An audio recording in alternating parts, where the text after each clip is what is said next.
যদিও শ্রাবণ মাসটা পুরোটা পবিত্র ও শুভ বলে ধরা হয়, তবু এই মাসে 5টি ব্রত আছে যা সবচেয়ে বেশি গুরুত্বপূর্ণ। চলুন একে একে জেনে নিই। প্রথম ব্রত শ্রাবণ সোমবার ব্রত। এই দিনে ভক্তরা উপবাস করে শিবের পূজা করেন।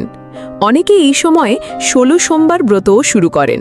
বিশ্বাস করা হয় এতে মন শান্ত হয় আর মন থেকে নেগেটিভিটিও দূর হয়। দ্বিতীয় ব্রত প্রদোষ ব্রত। বছরে অনেক প্রদোষ ব্রত এলেও শ্রাবণের প্রদোষ ব্রত সবচেয়ে ফলদায়ী। যদি সারা বছর করতে না পারেন, অন্তত এই মাসেরটা করাই উচিত। তৃতীয় ব্রত মঙ্গলা গৌরী ব্রত। যেমন সোমবারে শিবের উপাসনা হয়, ঠিক তেমনি মঙ্গলবারে হয় মা গৌরীর পূজা। এটি বিশেষ করে বিবাহিত নারীদের জন্য খুব শুভ। চতুর্থ ব্রত শ্রাবণ শিবরাত্রি। এই দিনে রাত জেগে শিবের আরাধনা করা হয়। যদি 5টার মধ্যে কোনো ব্রতই না করতে পারেন, তাহলে এই একটা ব্রত অবশ্যই করুন। পঞ্চম ব্রত নাগ পঞ্চমী। এই দিনটি উৎসর্গ করা হয় নাগ দেবতার উদ্দেশ্যে।